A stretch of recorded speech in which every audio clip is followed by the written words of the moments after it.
먼저는 우리 알파 수료자 여러분들을 축복하고 축하드립니다.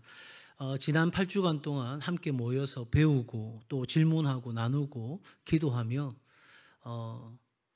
사실 이 나이가 되시면 울 일이 별로 없어요. 그런데 다른 형제를 위해서, 다른 사람을 위해서 같이 눈물로 기도하는 그 모습 그 자체가 큰 은혜고 감동이었습니다.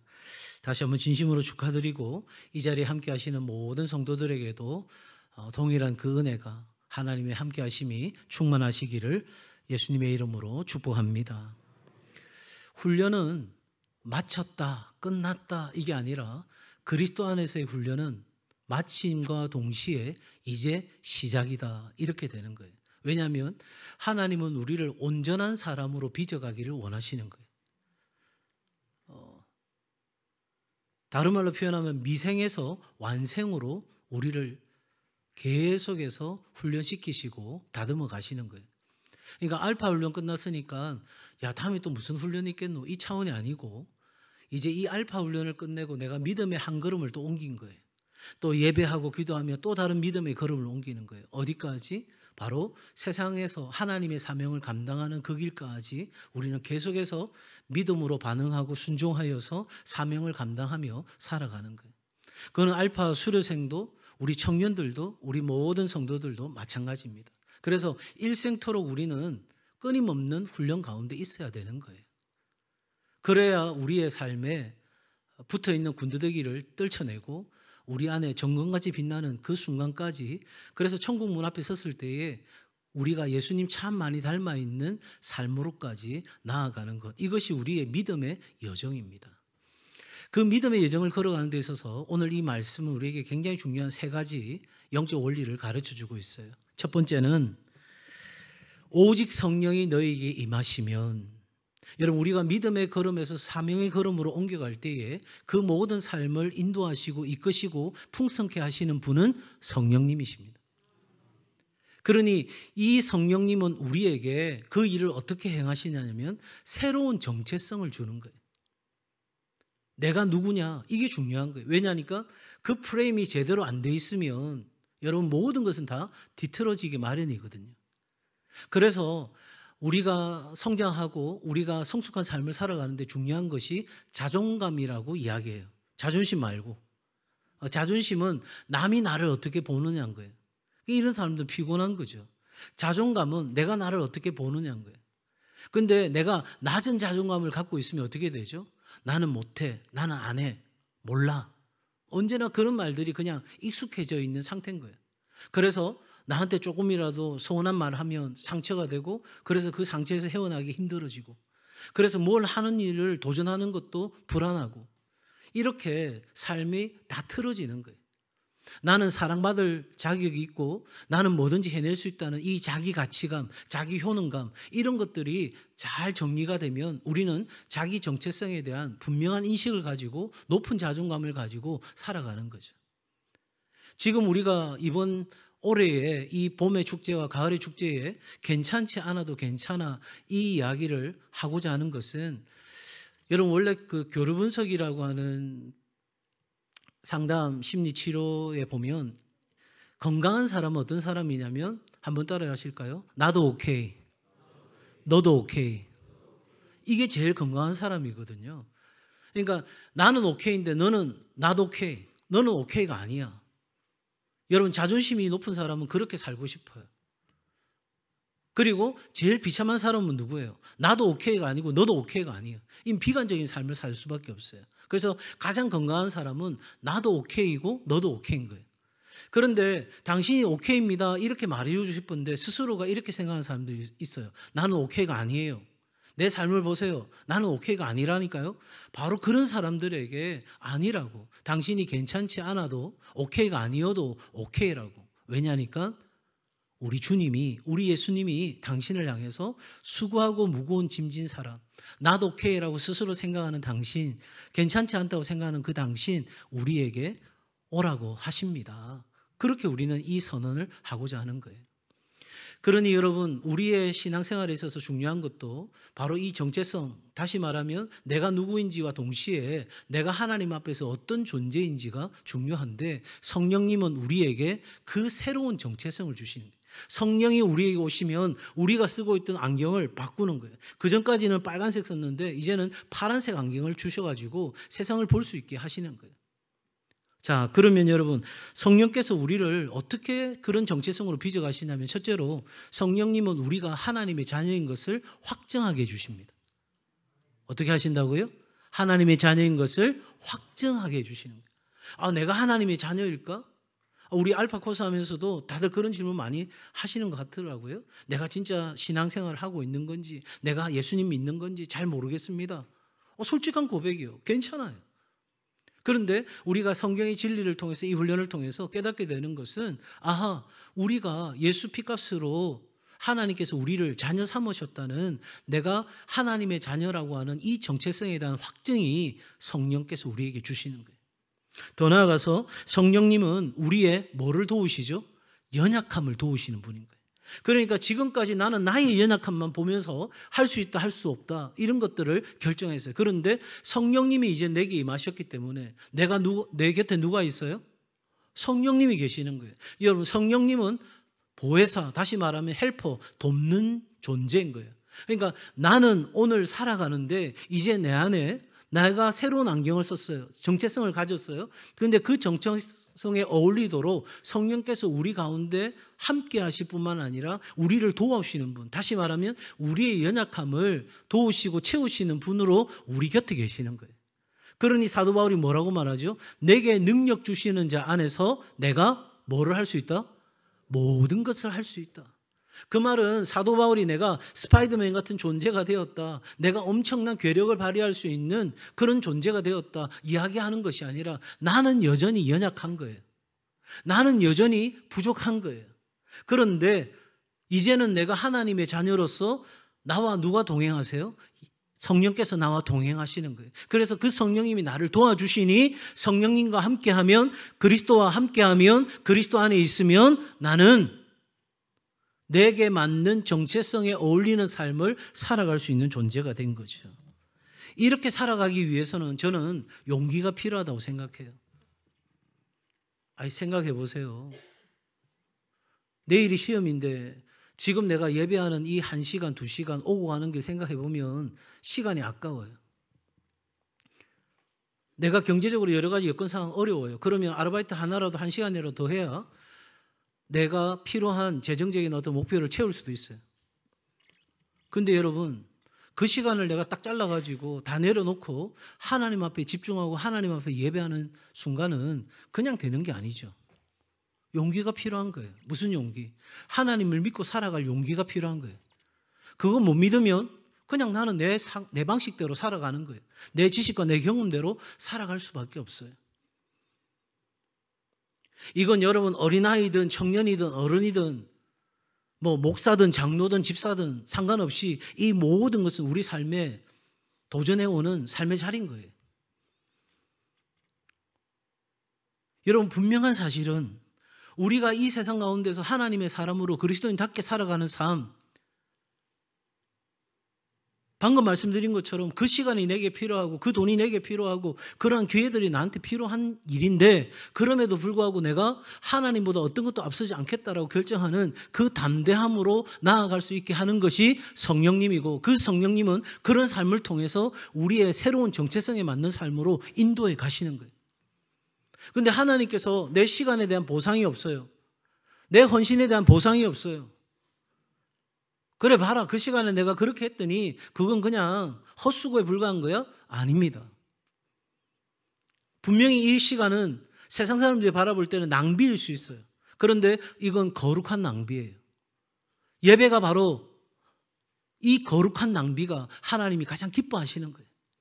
그러니 우리의 삶에 있어서 이 성령이 주시는 새로운 정체성을 알파 수료생들뿐만 아니라 우리 청년들 그리고 우리 모든 성도들이 가지시고 성령님과 함께 오늘 그 새로운 정체성에 맞는 삶을 날마다 도전되어 오는 그런 삶 앞에서 성령의 도우심을 의지하고, 여러분 제가 누누이 부탁하잖아요. 우리 청년들 믿음이 성장하려고 하면 하나님이 역사할 수 있는 공간을 만들어 놔야 돼요. 내가 거기를 다 뭔가 지혜와 전략으로 채워놔놓고 하나님 인도하십시오. 안 해줘도 상관없습니다. 제가 알아서 다 할 거니까요. 여러분, 이게 미안하지만 교만이에요. 그러니 우리 알파 수료하시는 분들과 청년들과 우리 성도들 다시 한번 이 성령님이 우리 가운데 오셔서 주시는 새로운 정체성을 깨닫고 내가 누구인지, 내가 하나님의 자녀로서 오늘 이 세상을 살아가는데 돌무덤을 옮길 수 없는 연약한 인생이지만 벌써 그 큰 돌문을 옮기신 예수님이 계신 걸 믿고 오늘도 담대하게 살아가는 우리 성도들 되시기를 바랍니다. 그 다음 성경이 뭐라고 말합니까? 오직 성령이 너희에게 임하시면 너희가 권능을 받고, 그리고 어디에서? 예루살렘과 온 유대와 사마리아와 땅끝까지. 여러분, 예루살렘입니다. 이 믿음이 사명의 길로 나아가는 데 있어서 중요한 것은 여러분 공동체 안에서 자라는 믿음이 되어야 하는 거예요. 가난한 교인들 많죠. 안 나가 교인들. 나 하나님 믿어. 예수님 믿어. 그런데 교회에서 이런저런 상처받기 싫고 내가 그런 교회는 다니고 싶지 않아. 여러분, 예루살렘은 다름 아닌 나의 교회요, 나의 공동체입니다. 교회가 그런 게 아니에요. 내가 그런 거지. 교회는 주의 피값으로 세우셨어요. 이 교회를 세우시려고, 우리 울산 동성교회를 세우시려고 예수께서 십자가에서 피 흘려 죽으신 거예요. 그 피값을 주고 이 교회를 세우신 거예요.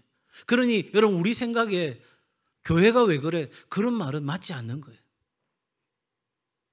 내가 왜 교회 앞에 그런 모습일까는 우리가 충분히 돌아봐야 되겠지만, 교회는 누구 교회예요? 그리스도의 교회인 거예요. 그러므로 여러분, 우리의 신앙은 공동체를 떠나서가 아니라 공동체 안에서 성장하는 거예요. 만약에 그렇지 않다면 예수께서 우리에게 이 교회를 피값으로 사셔서 주실 이유가 없죠. 그냥 너희들 알아서 신앙생활 하면 돼. 너희들 다 흩어져 있어도 나만 믿으면 돼. 그렇게 하실 텐데 우리 주님은 계획 속에 그런 계획이 없어요. 부족하게 보여도 이 안에서 서로에게 상처를 주고 상처를 받고 그렇게 살아가더라도, 연약하고 보잘것없는 것처럼 보여도 우리가 지역교회에 속해서 그 공동체 안에서 우리의 믿음이, 그 예루살렘 안에서 우리의 믿음이 성장해가는 일들이 있어야 되고, 이 알파 훈련은 바로 이 일들을 하기 위해서 우리가 훈련 프로그램으로 함께 했고 이제 알파를 마치면서 이 영적 성장의 발돋움을 하고 있는 것입니다. 그러기에 이번 이 알파 훈련을 통해서 우리는 많이 대화했습니다. 아마 매주마다 모여서 30분 이상은 대화했을 겁니다. 그런데 우리 남자분들이 하시는 말씀이 시간이 부족해요. 목사님 너무 빨리 마쳐요. 남자들이 수다가 그렇게 많은지 몰랐어요. 얼마나 진지하게 이야기하는지. 또 한 분이 이야기하시면 거기에 공감하고 서로 격려하고 박수 쳐주고, 시켜서 하는 일이 아니고. 여러분, 이렇게 공동체로 우리가 함께 모였을 때 우리는 서로를 싸매어주는 공동체, 환대하는 공동체가 되어야 되는 거예요. 여러분, 환대라는 말은 좀 낯설 텐데 하나님은 우리를, 세상을 창조하시고 우리를 구원하셔서 환대해 주셨어요. 여러분, 그 말씀은 무슨 말이냐? 이제는 우리가 환대를 실천해야 되는 시간인 거예요. 그래서 누군가를 내가 환대한다 하는 말은 타인을 위한 공간을 만들어주는 거예요. 너는 나한테 들어올 수 없어. 너는 절대 이 자리에 함께 할 수 없어. 내가 이 자리는 주인이야. 그렇게 생각하면 누군가를 환대할 수가 없어요. 그러니 여러분, 여러분의 삶의 자리에 누군가가 들어올 수 있는 공간을 만들어주는 그런 환대가 필요한 거예요. 하나님의 교회는 바로 이렇게 서로를 환대하는 공동체로 세워져 가는 것이고, 이번 알파 훈련을 통해서 서로가 서로의 공간을 내어주는 일들이 어떻게 우리에게서 이루어져야 되는지 함께 보았습니다. 여러분, 주의 몸된 교회가 정말 이 믿음에서 사명의 길로 나아가는데 공동체가 함께 영적 성장과 성숙을 이루어가는 그런 귀한 플랫폼이 되기를 주의 이름으로 축복합니다. 끝으로 오늘 말씀의 끝에는 이렇게 말하고 있습니다. 예루살렘과 사마리아 땅끝까지 이르러 내 증인이 되어야 된다고 말씀합니다. 그렇습니다. 이제 우리가 알파 훈련을 끝내고 어떻게 살아야 되는가? 더 많은 훈련도 더 많은 기회도 우리가 가져야 되겠지만 궁극적으로 우리가 하고자 하는 것은 성령님과 함께 증인된 삶을 책임감 있게 살아가는 겁니다. 제가 방금 뭐라고 단어를 썼냐면 책임이라고 했어요. 책임. 선택의 문제가 아니라 이건 이미 우리에게 주어진 거예요. 우리가 예수님을 믿겠다, 예수님을 따라가겠다, 예수님처럼 살아가겠다, 그렇게 믿음으로 결단하고 이 자리에 있는 순간, 하나님의 교회에 등록하고 내가 교인으로 살아가겠다고 고백하는 순간 우리에게는 이 증인된 삶이 당연한 것으로 우리에게 주어지는 책임입니다. 그러므로 여러분, 하나님은 저와 여러분을 세상의 증인으로 부르신 줄 믿으시기 바랍니다. 고민할 필요 없어요. 여러분이 공부하고 있는 그 학업의 현장에서, 여러분이 직장 생활에서, 여러분이 좋아하는 어떤 것을 하고 괜찮아요. 여러분, 우리가 좋아하는 거 하면 하나님이 기뻐하지 않고 내가 정말 힘들어하고 짜증나고 괴로운 거 하면 하나님 기뻐하신다? 그건 착각이에요. 여러분, 하나님은 내가 하나님을 기뻐할 때 하나님이 가장 기뻐하시는 거예요. 그러니까 하나님은 내가 잘할 수 있고 좋아하는 일을 가지고 누구를 위하여? 하나님의 영광을 위해 살아가기를 바라시는 거예요. 여러분, 어떤 사람은 돈을 많이 벌어서 그 물질을 가지고 하나님 기뻐하시는 일을 하고자 그 돈에다가 또 하나의 가치를 두고 살아가는 거 문제 없어요. 또 어떤 사람은 사회적 지위가 높아서 그 삶을 통해서 많은 사람들에게 영향력을 흘려보내는 삶을 살겠다? 괜찮아요. 그래서 우리에게는 세상의 증인이라고 하는 것은 하나님의 복음이 전해지지 않았던 각 나라와 족속과 백성과 방언으로 가는 것, 이것 또한 우리의 책임이고, 동시에 정치, 경제, 사회, 문화, 스포츠, 미디어 모든 사회의 각 분야의 영역으로 들어가서 하나님의 복음을 전하는 일을 위해 사는 것도 하나님 기뻐하시는 일. 그러니까 어느 자리로 나를 부르셨나지, 여러분, 이 부르심은 우리 모두에게 주어진 거예요. 그런데 여기서 중요한 것은, 한번 따라합시다. 증인은 완벽한 사람이 아닙니다.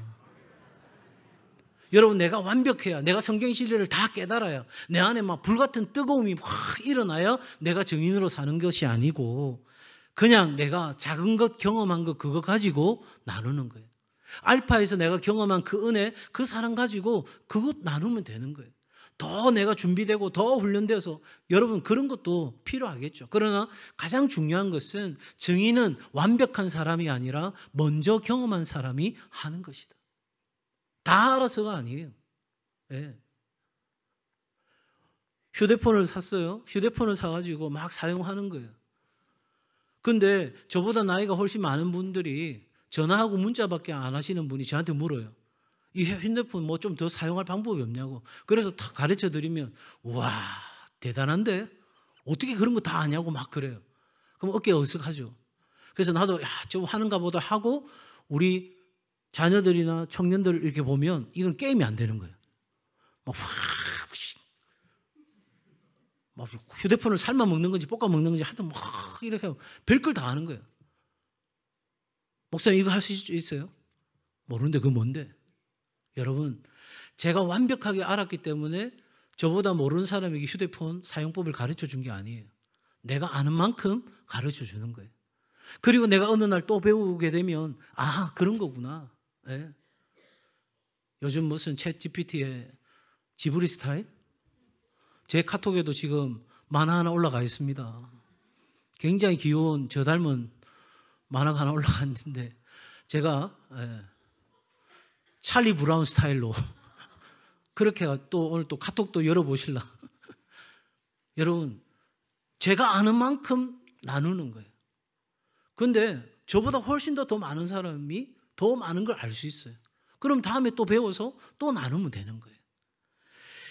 세상은 지금 소망을 기다리고 있어요. 오늘 오전에 우리 장년들에게는 설교했지만 우리는 항상 죽음을 향해 가고 있어요. 그건 저희 이야기가 아니고 종교개혁자 칼빈의 이야기도 하고, 많은 사람들이 그 질문 앞에서 대답하려고 노력했어요. 여러분, 우리는 지금 현재 무덤으로 가고 있는 거예요. 그런데 그 무덤으로 가는 여정 속에 우리는 우리가 움직일 수 없는 큰 돌문을 만나기도 합니다. 그런데 한 가지 확실한 것은 예수님이 내 삶의 죽음의 그 끝자락에 이미 가 계시고 그리고 거기에서 살아나셨고 우리에게 빈 무덤을 보여주셨습니다. 그리고 나는 돌문 어떻게 옮길까 고민하고 있는데 우리 주님이 벌써 그 돌문을 옮기셨어요. 그러니 세상은 이 부활의 소망의 소식을 듣고 싶은 거예요.